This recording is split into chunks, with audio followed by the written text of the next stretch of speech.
Good morning. Talk about tires.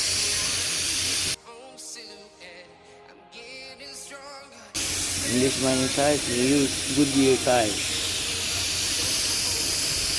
This is 775F. And yep, it's Goodyear. We will talk about tires. I just filled the front tire because it was under-inflated. The deflection was too much, under deflection, and it's bad for the tire. Okay. 6.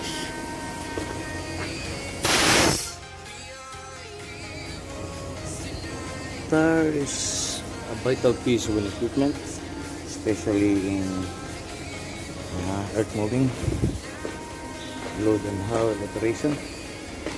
Mining operation now uses bigger machines. Bigger machine means bigger tires. And the reason why is take and carry a heavier load to reduce production costs. Caterpillar machine use either Michelin or Goodyear because they are built with durability and longevity. So this machine is equipped with 24-inch tire. So proper way for tire to maintain is proper inflation. You don't need the tire to be under inflated or over inflated. It will cause problem. So normal inflation rate based on the specification.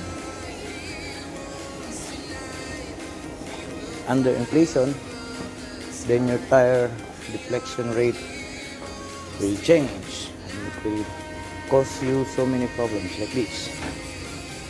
This is the side wall of the tire, the area where holding the bed and the tire tread. So problem with this normally is overinflation. The sidewall gets stressed and you can see it cracks. This is not a foreign material that hit it, but it's a fatigue taken by the tire under load.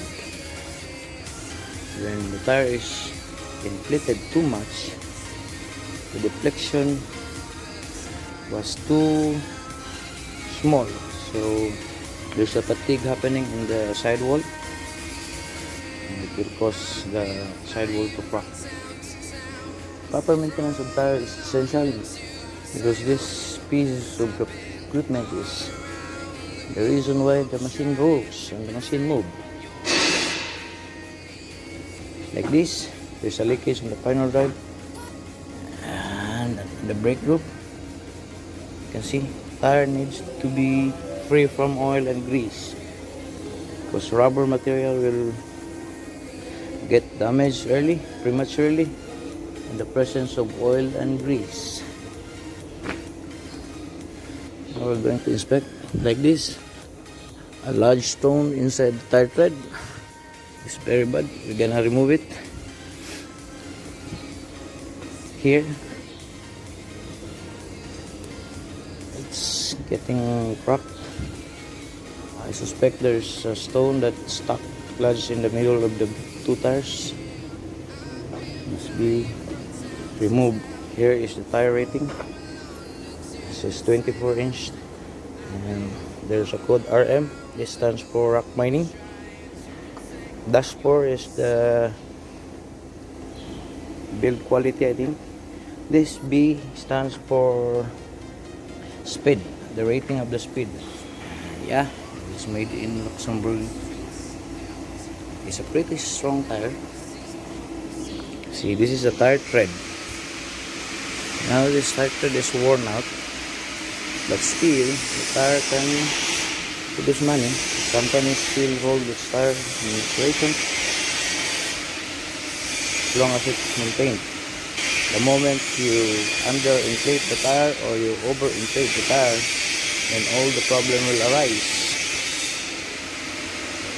Let's maintain the tire pressure properly.